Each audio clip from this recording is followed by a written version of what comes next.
Welcome to Stories of Mind, Solutions for Living.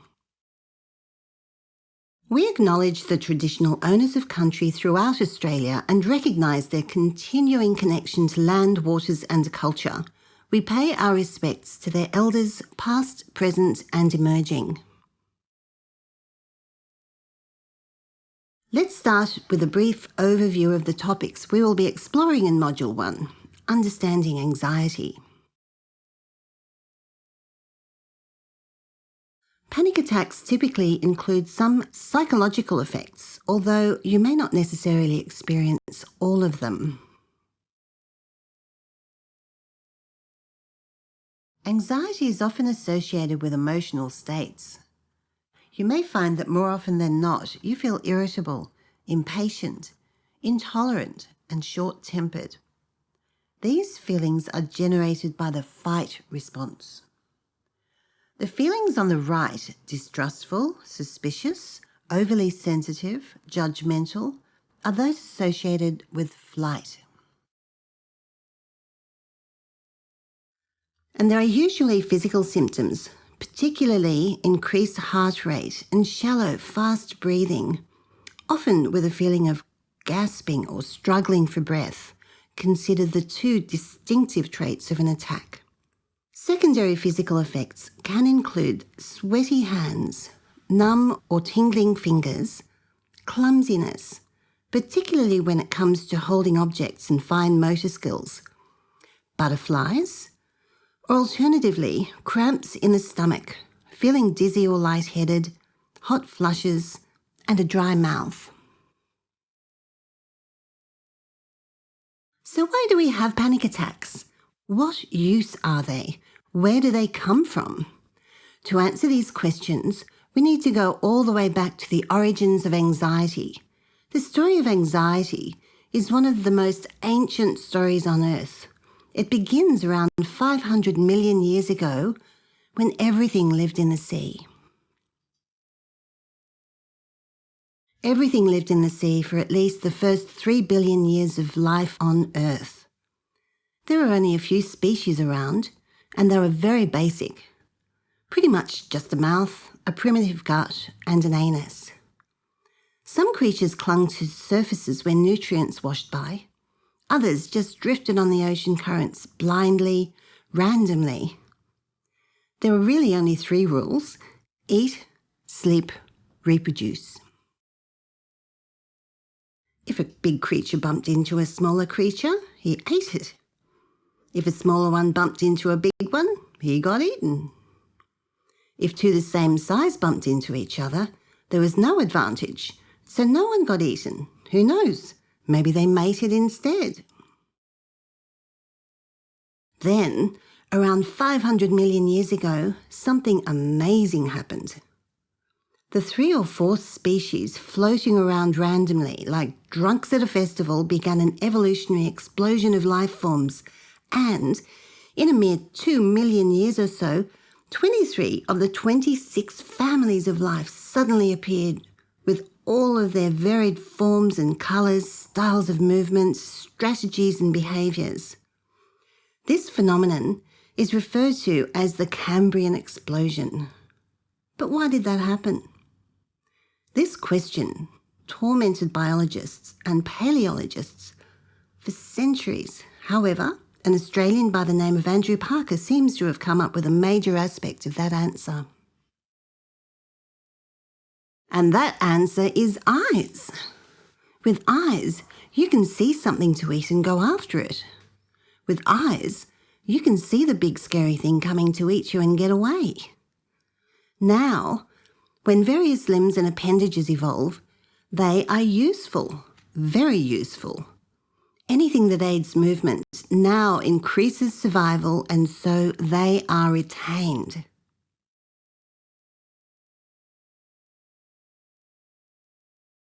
Within 2 million years, an incredible diversity of attack and defence strategies had developed.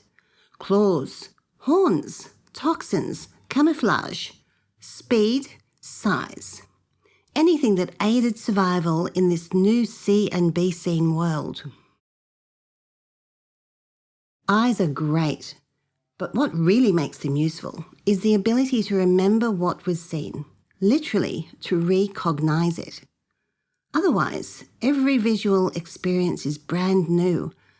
Every second, you can't learn from yesterday's experience. And so, when a few creatures developed a very basic system for storing visual images, recalling them, and using them as a template to compare with something they are currently looking at, the warning system and the search and destroy system potential of eyes really took off. These primitive memory systems formed in the very basic nerve cluster that controlled the life functions of our previously very basic creatures. This, ladies and gentlemen, is the beginning of the brain. It's still incredibly primitive. Picture it like a filing cabinet with a half a dozen photos in it, some labelled under eek, some labelled under yum, and some labelled boring. When another creature entered the visual field of our particular individual, he would quickly scan the contents of the file until he found a match. If the being looked at matched an eek photo, he might run or hide.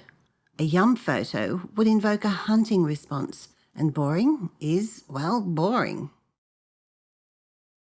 However, it's a very effective system.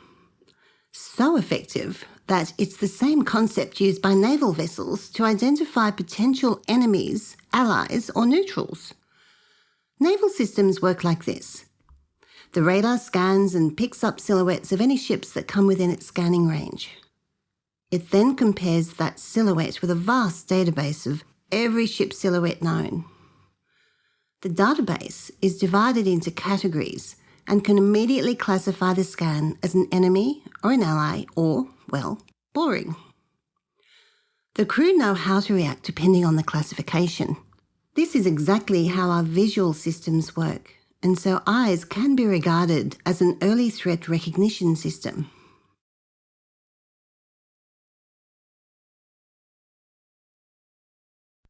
Eyes led to the addition of 2 more rules to the eat, sleep, reproduce activity that had sufficed for so long. Rule number 1, don't get eaten, and rule number 2, get stuff to eat, suddenly became crucial to survival in a far more active and dramatic way, thanks to eyes. While rule number 1 seems obvious, the difference between rules 2 and 3 might need clarifying. So I want you to think of a leopard hunting on the African plain. Leopards are one of the most effective hunters in Africa and catch a lot of prey. However, they aren't very big, and it's easier for bigger animals or packs to push them out of the way.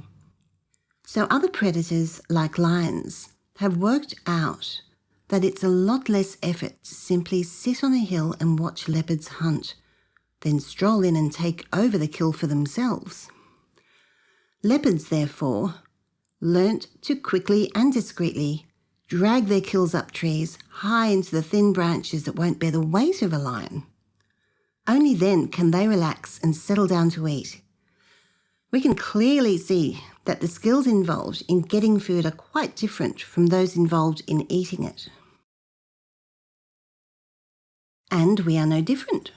When we go shopping in a supermarket, we don't pick a few things off the shelves, fire up a portable gas burner, cook it up, spread it out on a tablecloth and sit down to eat it in aisle number 3. No. We get our food and then we take it home or somewhere else where we feel secure enough to eat it, and then we eat it. Ancient patterns still playing out today. Okay.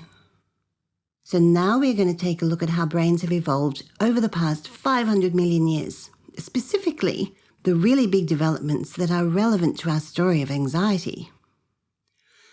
Brains are incredibly complex, possibly more complex even than the universe itself, which is mind-blowing really. So for our purposes today, we are going to rely on diagrams to make it easier to understand the principles involved. What you are looking at now is an actual human brain, And there on the right is how we will be looking at it from now on. And just quickly, here are the bits we'll be looking at diagrammatically.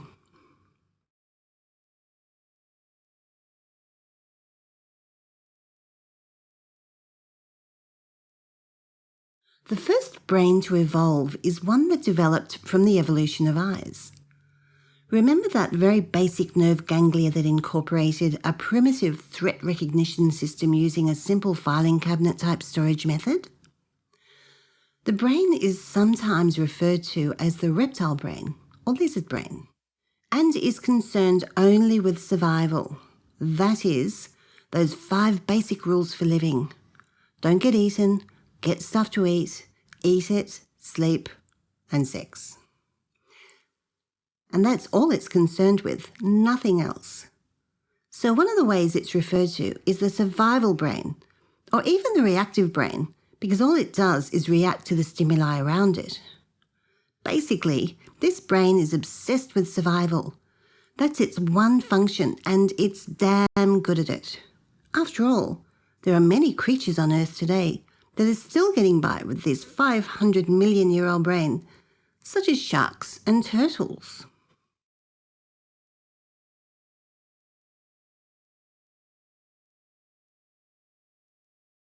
Then, 200 million years ago, a new brain appeared with the evolution of mammals. And for the first time on Earth, there were feelings. Imagine that. The first joy, the first sadness, the first love, and sigh, the first loss. Incredible, really. The important thing to remember here, though, is it's all about survival, and that new brain, which is a very expensive and time-consuming addition to build, had to add to survivability or it wouldn't have lasted. And it did. Mammals have been very successful survivors.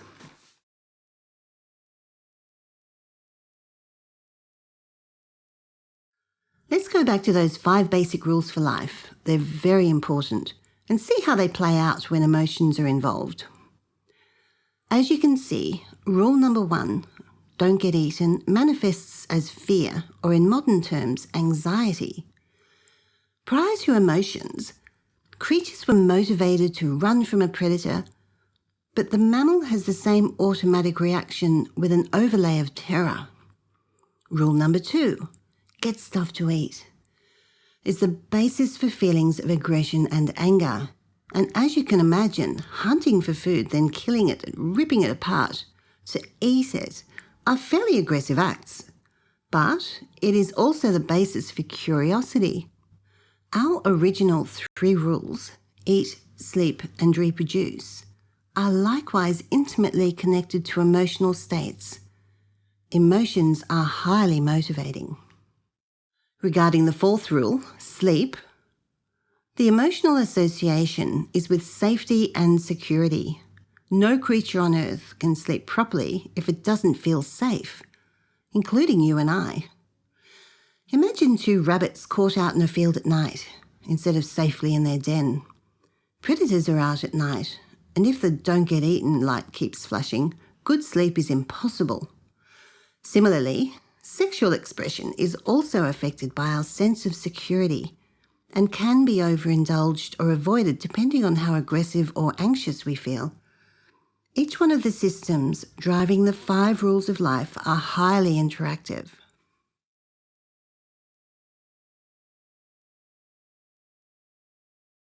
Then, a mere 200,000 years ago, a brand new brain came on the scene. So awesome, so effective, that the creatures with that brain came to rule the planet. And that is, of course, our brain, the human brain, also known as the analytical brain, the creative brain, because this brain brought with it several new attributes that had never been seen before. These are imagination, creativity, analysing information, abstract thinking, including planning and complex language. Yep, like nothing seen before on the planet, this brain has yet to find its limits.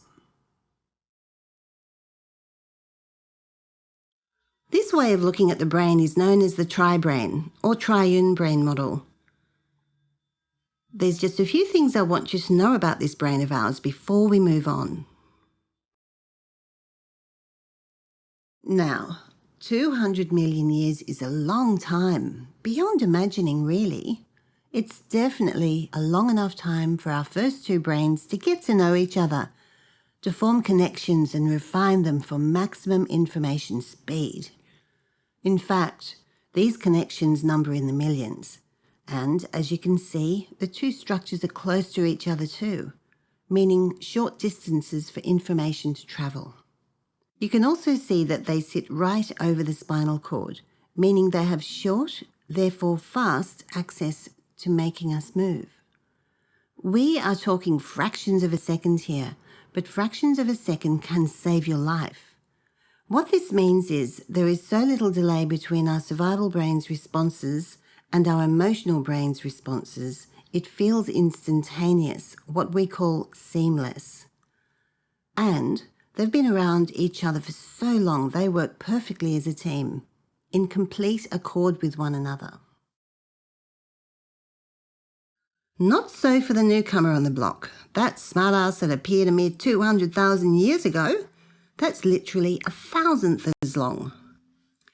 It's hardly had any time to build connections. And sure, the process started long before Homo sapiens, that's us, appeared in all our full-fledged glory. But us, our brain, simply hasn't had the time to become as integrated as the other two are. Hence, the constant internal battles we have between what we feel and what we think, the confusion we feel when our emotions are completely out of sync with our thoughts, and the highly annoying fact that our emotions so often win. That's not so surprising when you see that it's actually 2 versus 1, and the two have executive access to movement control. And they've been mates forever. They are extremely focused on one primitive goal, your survival. Unfortunately, both those early brains are always simply reactive to the stimulus at hand. They're dumb when it comes to long-term stuff.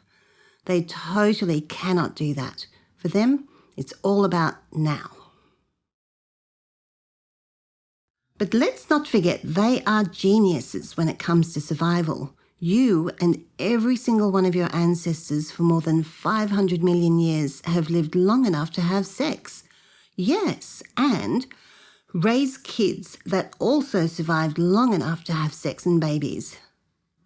You are the culmination of an incredible lineage of survivors through meteor strikes, continental shifts, volcanoes, tsunamis, earthquakes, famine and disease. Your oldies survived. Many didn't. So your line is truly amazing in its ability to survive against all odds. And right now you are watching this because your brains have kept you alive since your very first breath, in spite all of the risks you've faced. Well done you. One more thing about our brain's anatomy before we move on. For humans, our most important source of information about the world around us is visual. And, as we have seen, brains and eyes are intimately linked. As a result, after the spinal cord, the nerve pathway connecting our eyes to our survival brain and movement control center is one of the biggest in our bodies. It's a veritable nerve highway made up of tens of thousands of fibers capable of processing thousands of bits of information in fractions of a second.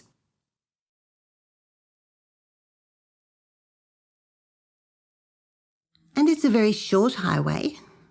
Take a pen, even your fingers, and measure the distance from the outside corner of your eye to just behind your ear, which is approximately where your spinal cord pokes through into your brain. You can see it's only a few centimetres. Nerve signals from the eye take 1/32 of a second to reach your movement control centres. In contrast, signals from the thinking part of our brain can take up to 1/11 of a second, nearly 3 times slower. In an extreme survival situation, this is a significant difference. The difference between life and death, in fact. And that's one of the reasons why the survival brain still dominates when speed is of the essence. It's also why our emotions, particularly our survival emotions, fear and aggression, can override our more analytical responses, because they are so much faster. Now, let's go back to our beginnings. Out here on the African plains is where our most recent evolution occurred. Our brains are exquisitely refined to deal with the threats and opportunities of daily life as hunter-gatherers in this environment.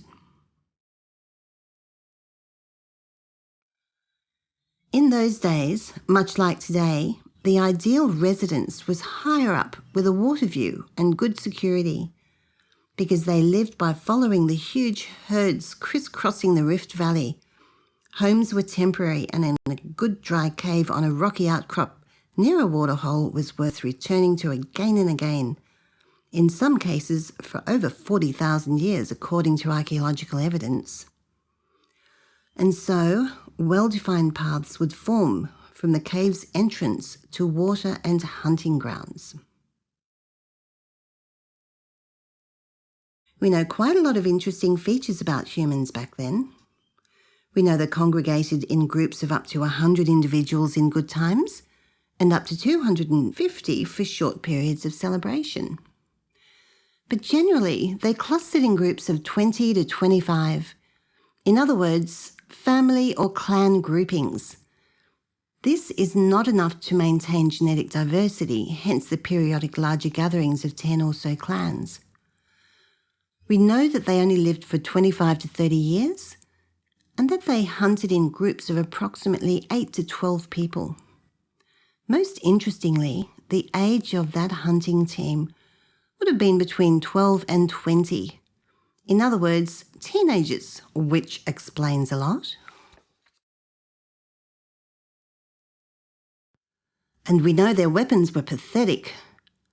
Spears had been invented long before us, originally with fire-hardened points, but eventually with stone blades.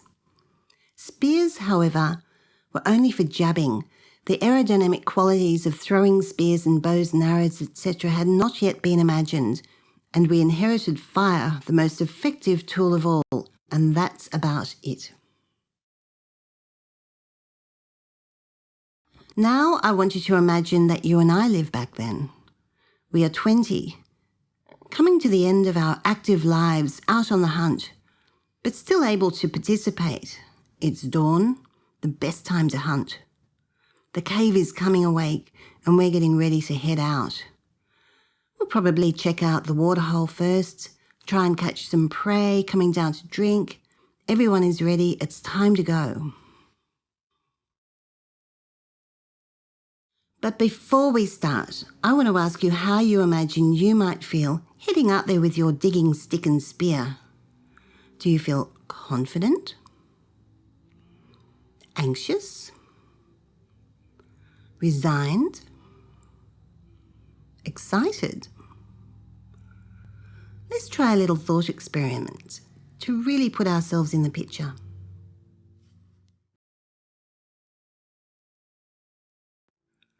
I want you to imagine that you're on a team-building exercise with work, and in their wisdom, they have sent you and your team of 12 to the local lion park.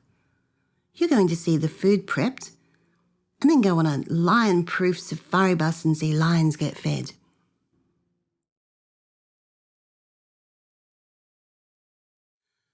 Here we are, sitting in the safari bus, protected by armoured glass and waiting for the tractor that will bring the carcasses to the lions. There's been a hold-up. It's hot. The aircon is turned off. We have an awesome picnic basket full of yummies, including prawns and champagne, which is now getting warm. Our team leader decides to put the picnic basket under a thick grove of trees nearby to try to keep it cool, and the driver obligingly drives over to pop it off.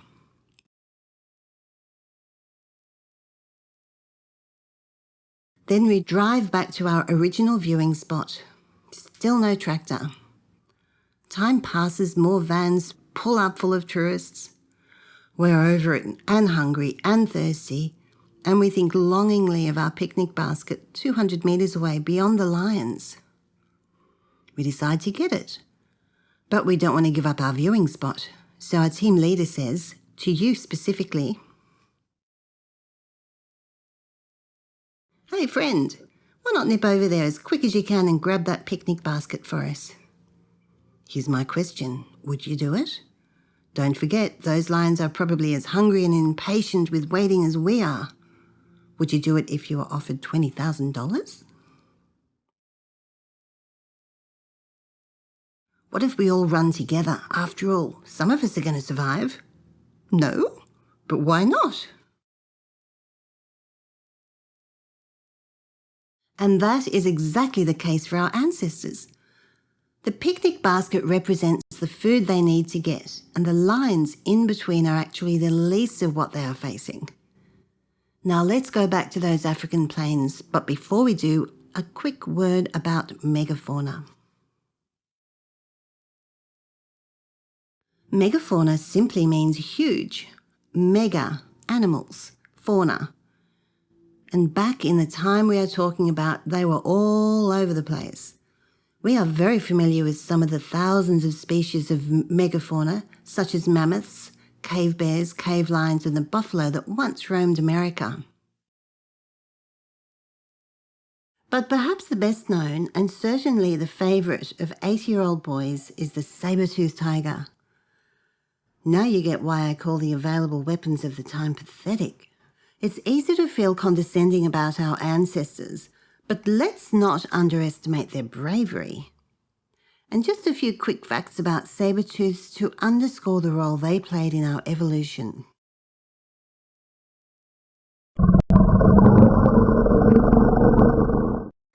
Those famous teeth are around 30 centimetres or 1 foot long, and they're serrated.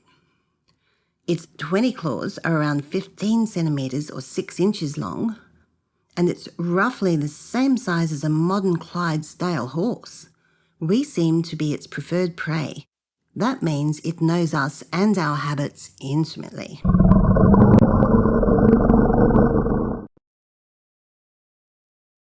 How do we know we were probably its preferred prey? Caves have been found with literally hundreds of skulls with these characteristic double punch holes originally thought to be evidence of human sacrifice, but saber-toothed skeletons have been discovered almost everywhere humans migrated, and eventually, on a dig in Africa, the skulls were matched and the mystery was solved.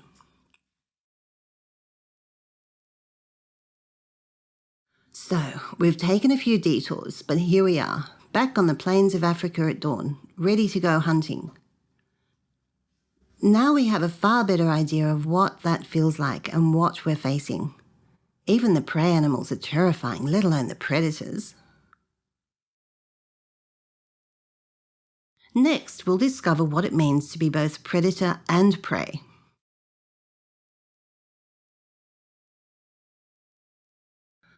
So let's go hunting. We all walk out of our cave and follow the path winding down the hill. You and I are at the back of the group of 11 so that we can keep an eye on the younger ones while giving them a chance to lead. We pass through a grove of trees and then a dry scrubby area of boxthorn where deer with young often shelter. Just as we approach a particularly large bush, we all hear. This could signify any of three things: prey behind the bush, a predator behind the bush, or nothing interesting. In response to this stimulus, we all do a number of things. Unexpected loud noises that are very close always result in an automatic set of reactions. We gasp. We fling our arms up and jerk back. We look towards the noise. We look at each other. And we look back at the noise again, desperate to work out what caused it. Is it a deer? Is it a tiger? Opportunity or threat, the same responses will soon be required.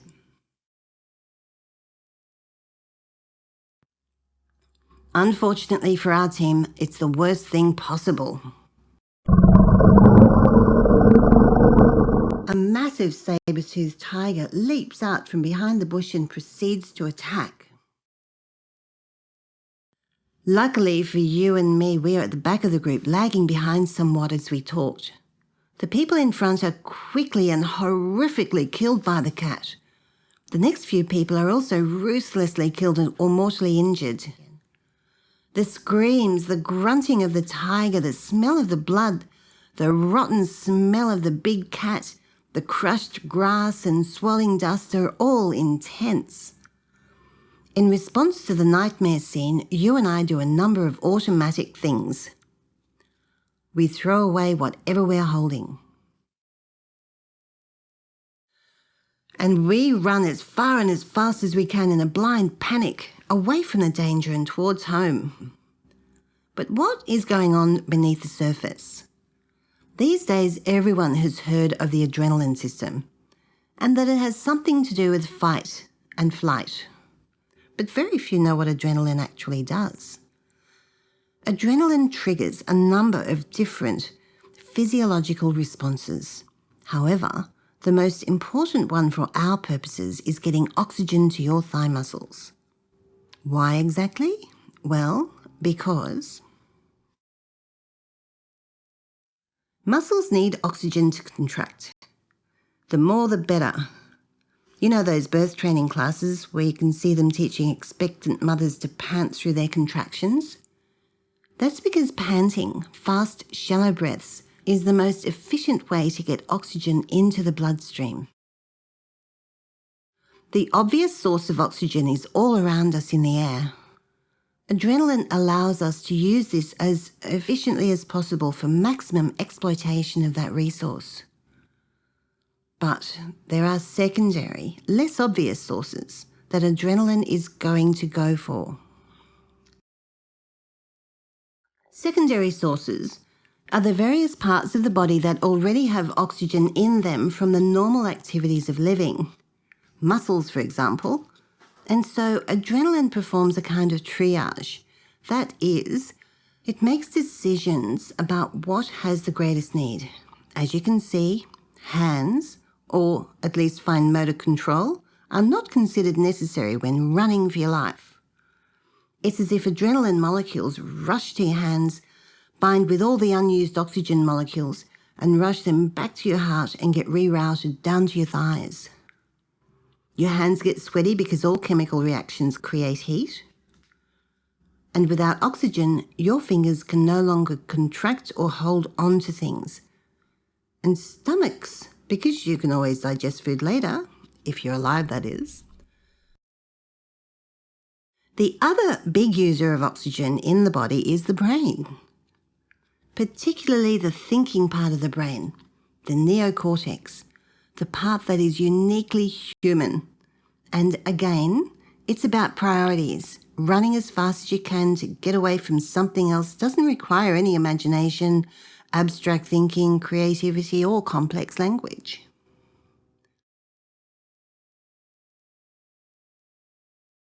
Recent evidence suggests another mechanism at work that has been called a neural gate. This was first observed in studies into creativity, particularly in the state of mind called flow. Flow is described as an almost pure intellectual state where ideas are very clear and emotions are replaced by a sense of great connection and inspiration. In this state, a neural gate seems to appear which prevents communication between the new imaginative analytical brain and the older emotional and survival brains. This gives us a feeling totally without fear and distraction. The opposite of flow is how we experience things when we are highly anxious or frightened. It's as if the neural gate has come down, but we are locked away, leaving our emotions and instincts in control, and certain key skills, for example language, are also locked up and completely out of reach.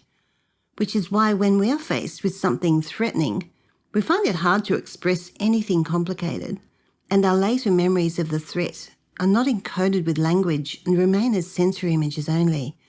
Vision, sound, smell, touch, but not our words.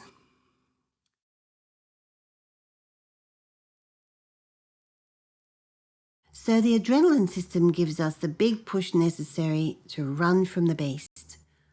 That first gasp of surprise kicks off the mission to get more oxygen, and the subsequent muscle raids are why we throw or drop whatever we're holding. Flight does not require weapons, so hands are not needed and are triaged out of the oxygen supply system.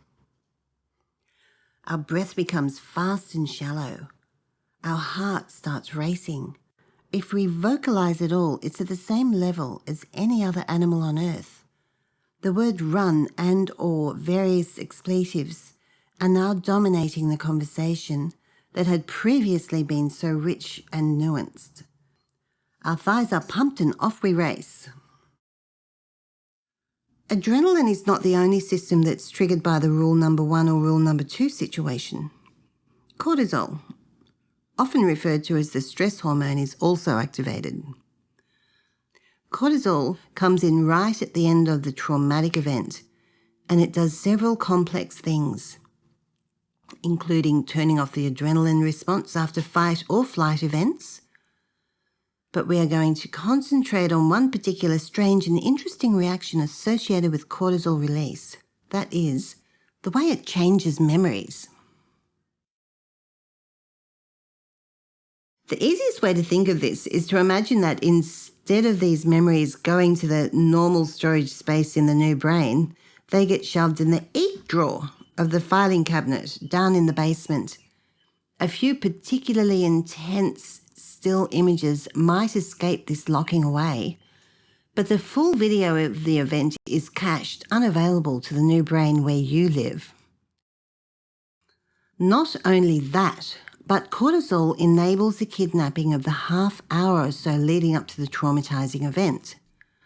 It does so because it invades the short-term memory, which generally persists for about half an hour, and it grabs all the video footage in there and shoves that all into the filing cabinet down in the basement too. So not only the event itself, but the half hour leading up to it also go into that very ancient memory system. And it does that because our survival brain, like a Navy ship, has its own little database going, which it will try to use and prevent you from walking into a similar disaster. And the filing cabinet looks something like this.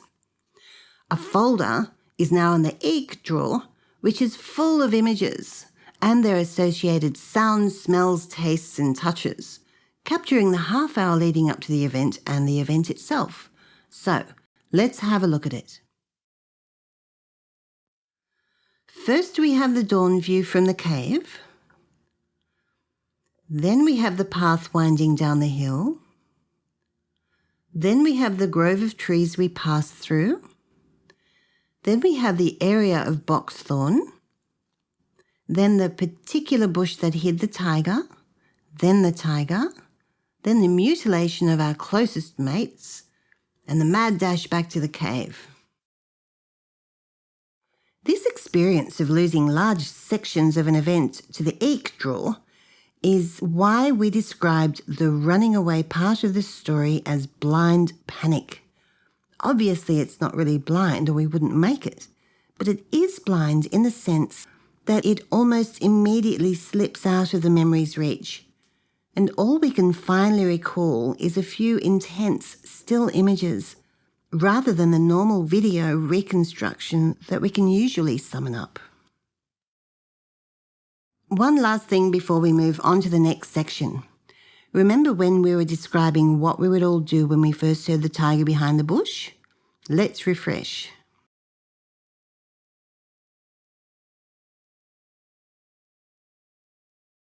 So what's with the third one? Then we look at each other. Isn't this a waste of precious milliseconds? Well, here's the thing. We are endowed with an imagination. We are capable of imagining things in incredibly accurate detail. They trigger the same visual neural pathways as reality does and can trigger the same flight or fight responses in our survival brains. In other words, if we imagine frightening situations, we can feel as anxious as if we are actually experiencing them. We'll come back to this point later. So somewhere over the eons, our survival brain seems to have worked out that imagined images only occur internally and no one else can see them. But reality, everyone can see. So we look at each other to make sure we've both perceived the event. So when we first look towards that crashing sound beneath the boxthorn bush, our survival brain goes, yeah, that's significant, but damn you reality-twisting new brain, is it real? I'm keeping the brakes on the final all-out, ultra-expensive adrenaline hit required for an intense action, unless I know that for sure. So it quickly makes us look at anyone else there, or, failing a person, any other organism present with eyes, like a dog or birds, to assess whether they've seen it too. If they obviously have, it's brakes off and away we go for the ride of our life, which sadly, thanks to cortisol, we won't remember.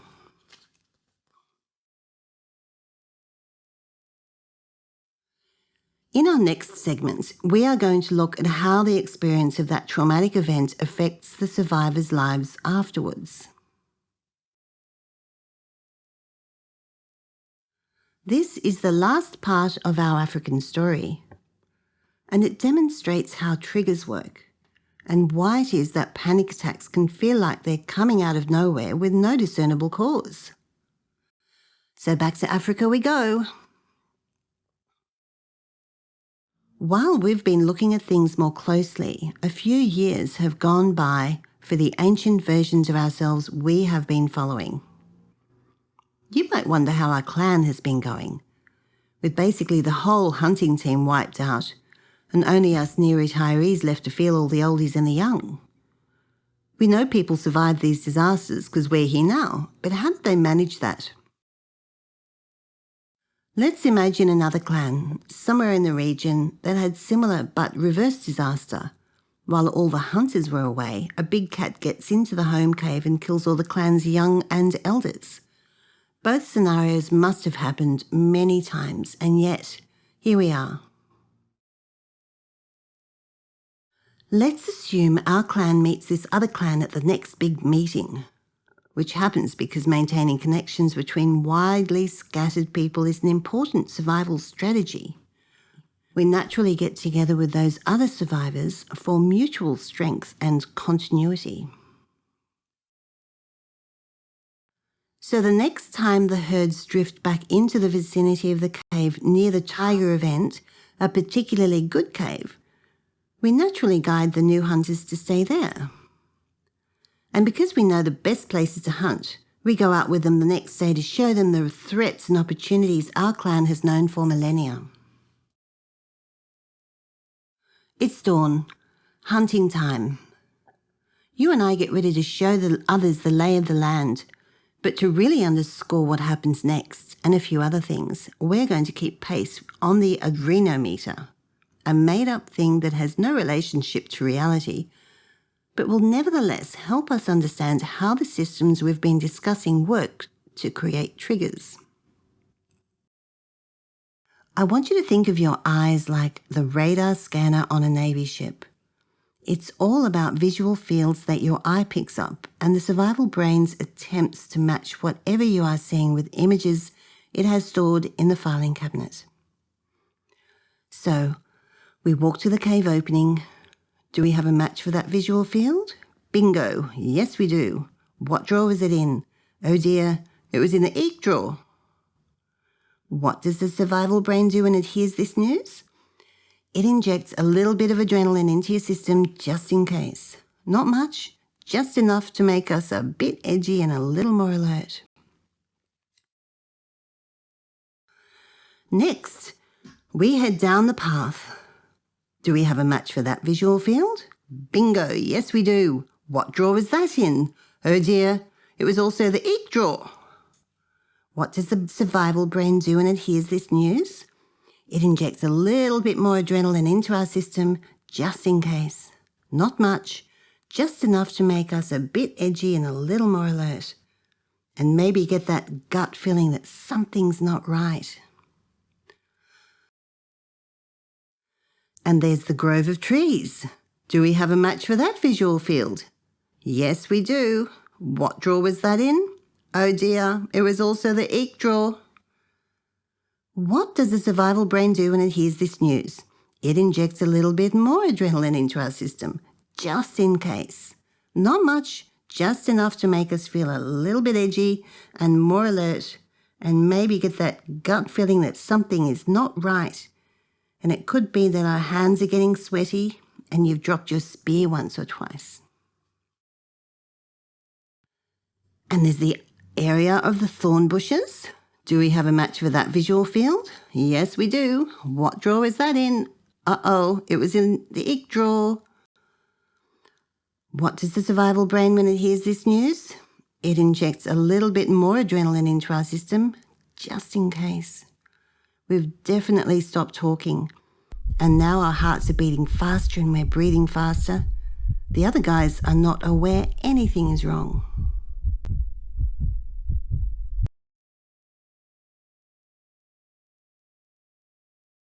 We know we should say something, but it's getting difficult to formulate sentences. And there's the thorn bush.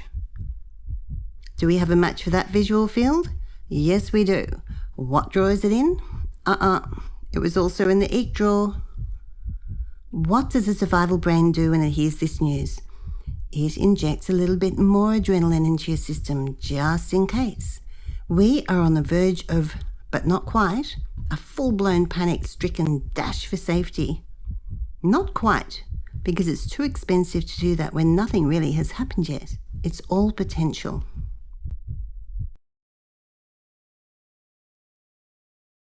It's weird how life repeats itself, isn't it?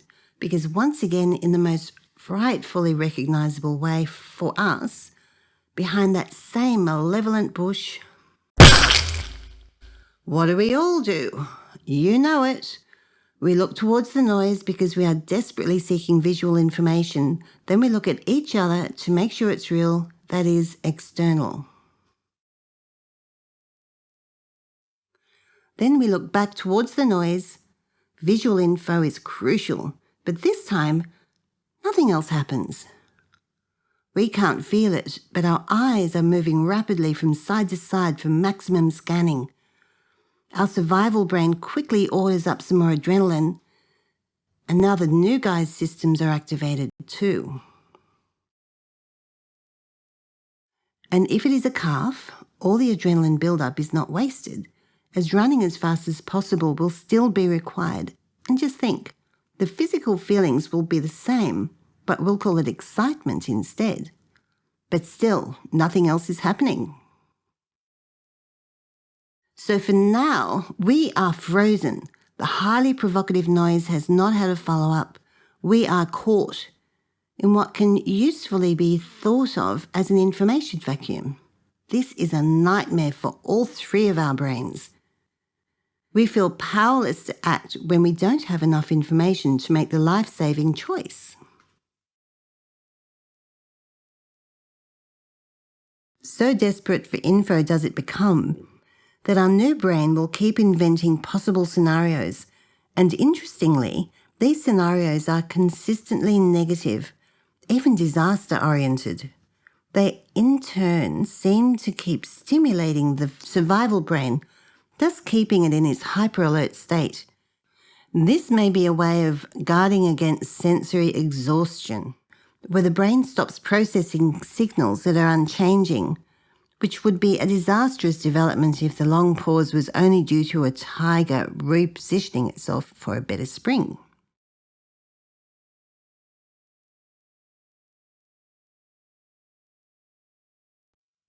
A more modern example for an information vacuum is what we do when a loved one doesn't arrive home at the normal expected time. At first we don't worry too much.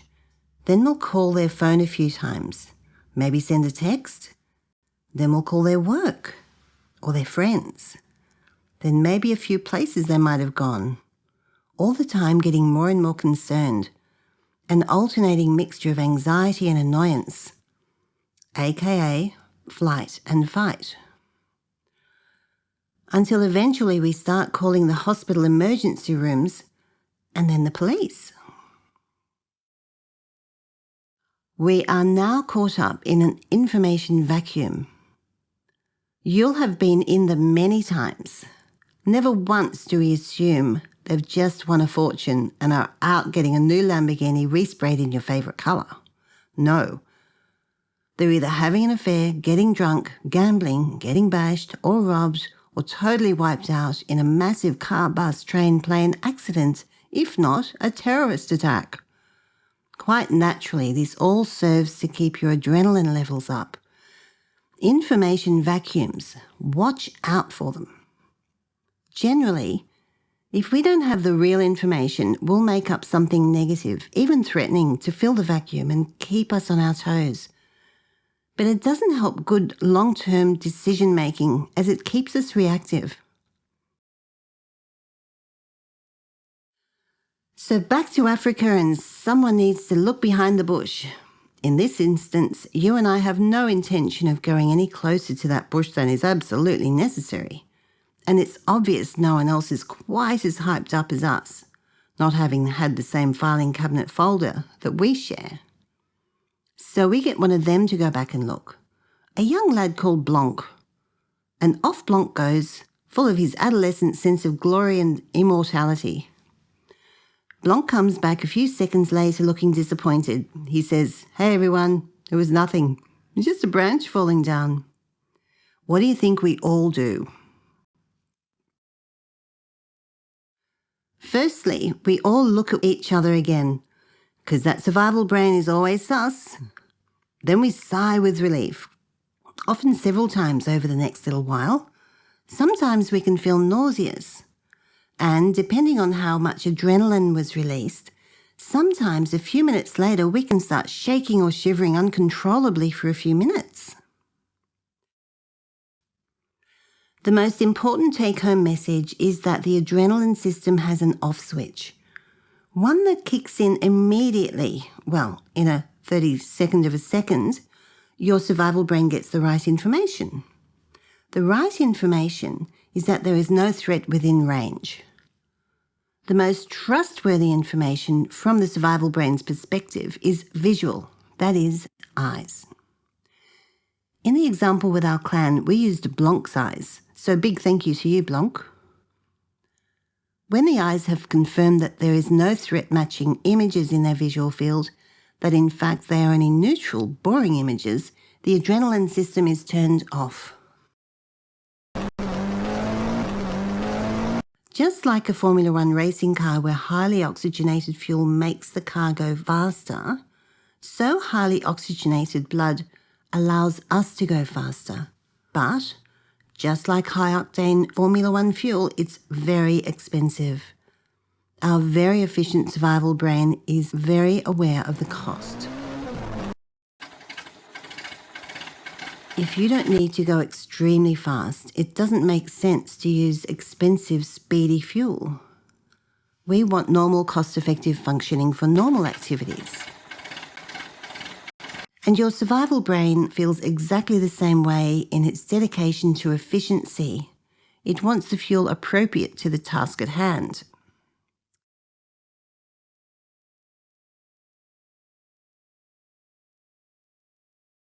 The adrenaline system is turned off ASAP because it's expensive. Let's look at what was happening beneath the surface when the off switch is activated. What does that sigh of relief do? It expels oxygen. It's the opposite of a gasp. Now, instead of grabbing oxygen from all over, we need to dump it. What is shivering and shaking? It's rapid muscle contractions. The best way to burn up all that excess oxygen building up for the run that hasn't happened. We also quickly recover those things that make us distinctly human. Our wonderfully clever fingers, opposing thumb and fine motor control, our uniquely efficient stomachs, and of course, our great, big, creative, analytical forebrains. In our last segment, we look at how all this works in our 21st century world and what you can do to control panic attacks. We are going to take one last imaginary journey, a very quick one, to demonstrate how all these systems and responses work now. You are a shift worker, and you're leaving your house to start the night shift. You want to cross the road in front of your house and cut through the park to your bus stop. You pause as a blue car goes past. In the park, you pass a guy with a white dog and a bag of Chinese takeaway. You see the writing and you smell the food. On the opposite side of the park, a bus goes by. Not yours. Yours is green. It reveals a bunch of guys, 18 to 20-ish, with cans and bottles of booze in their hands looking for trouble. You accidentally meet the eyes of their leader, and this does not feel good. You have to cross over near them to reach your bus stop. They follow you and beat you up so badly you're unconscious.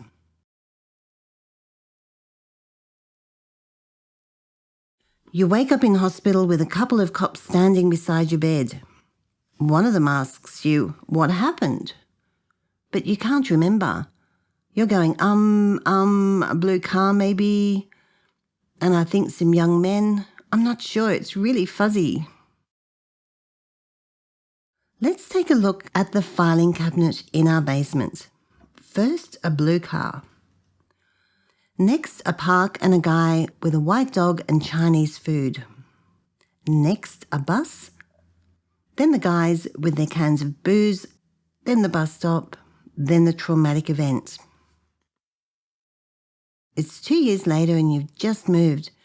Your new suburb has great restaurants within walking distance of your new place, and you're walking to eat Italian with a couple of friends. As you go to cross the road, you notice a blue car in front of you. It matches an image in your ink drawer and triggers an adrenaline response. You find yourself passing a park and notice a small white dog there.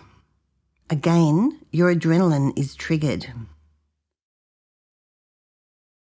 Now in the shopping strip, you pass a Chinese restaurant. The smell wafts out and you feel distinctly uneasy. You're losing your appetite. A bus goes past. Your hands are sweaty and you keep dropping your wallet. It's hard to concentrate on what you're talking about. A few shops later, you pass a time zone. Through the window, you can see a bunch of older teenage boys hanging around. Your heart is pounding so hard you can hear it. You're gasping for breath, but you can't seem to take a deep one. The cramps in your stomach make you want to double over.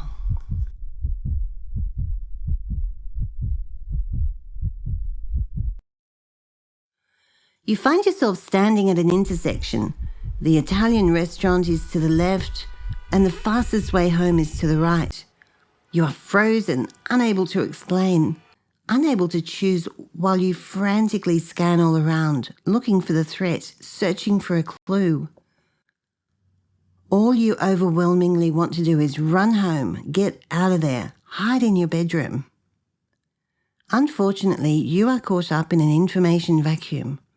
No threat is actually coming this time, and your survival brain wants you to confirm or disconfirm that.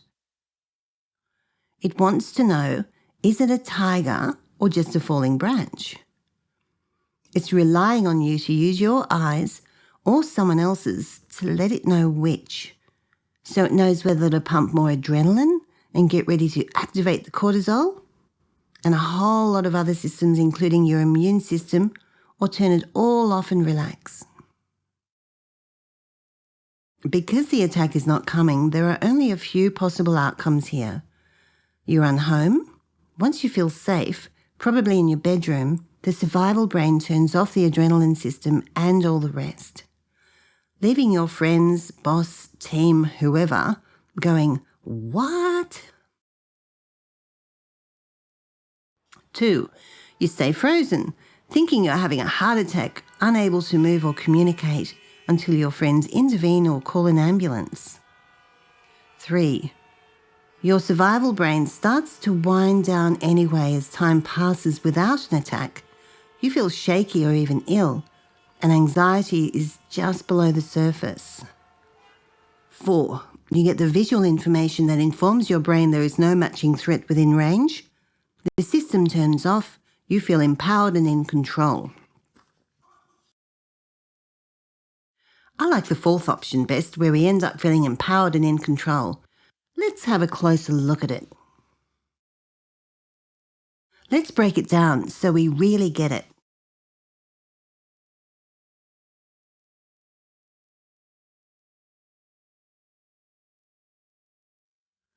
Getting the visual information simply means looking.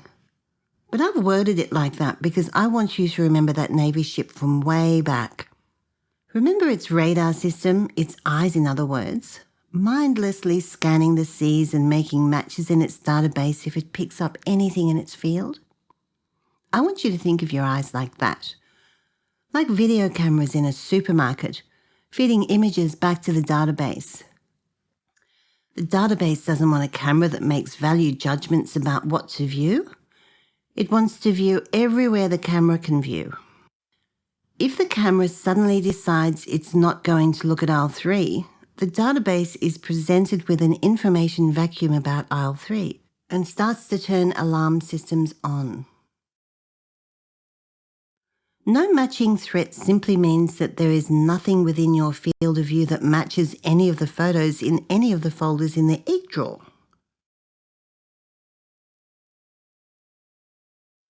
Within range means quite literally about the distance a saber-toothed tiger can jump from ambush.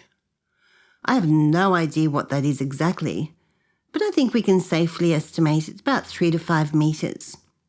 Remember, most of the threats we faced came from predators. There were no bombs or guns or even bows and arrows, so anything that wanted to get you had to get pretty close. Saber-tooths were the most persistent predators we faced, so their jumping distance was a significantly important distance. I want you to stay where you are, but turn and look all around the room you're in. I am sure there are parts of the room that are obscured by objects, like the spaces under or behind chairs and desks or tables, couches, cupboards, etc. These are the parts of your visual fields that your survival brain is most interested in. You and I know that very few of those spaces are big enough to hide a saber-toothed tiger, but for the survival brain, only seeing is believing. It's not interested in your opinions. It only trusts its 500 million-year-old self.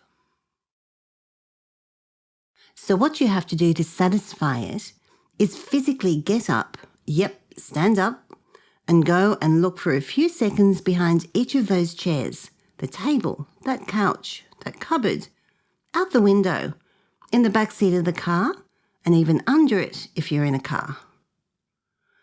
Wherever you are, go and look behind everything within range of about 4 metres. Really look.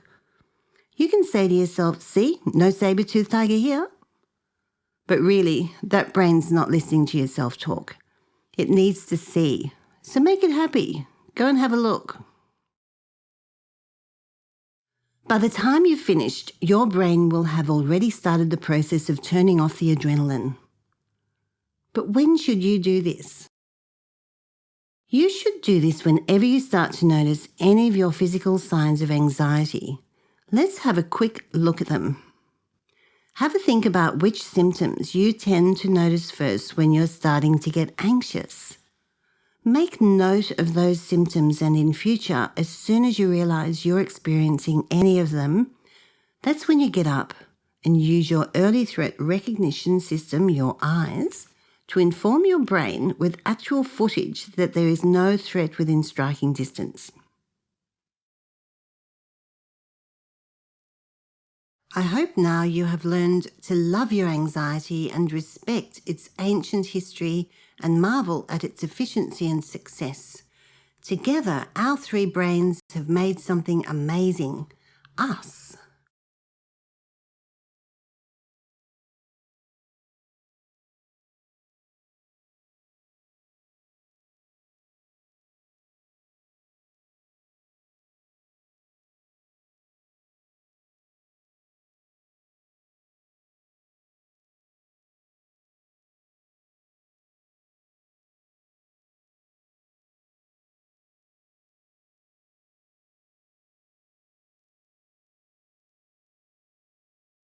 And lastly, notice there are no more saber-tooths dogging our footsteps?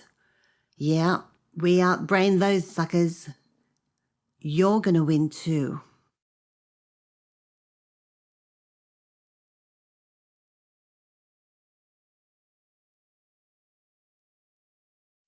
We have come to the end of the Understanding Anxiety module. If you found this helpful, you may be interested in our other modules, Understanding Boundaries, and coming soon, Understanding Teenagers, Understanding Chronic Pain, and Understanding Addiction. You can find them on our website at www.storiesofmind.net.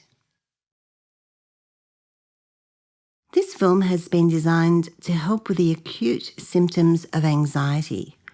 We strongly advise anyone with chronic anxiety to seek professional help to address the underlying cause.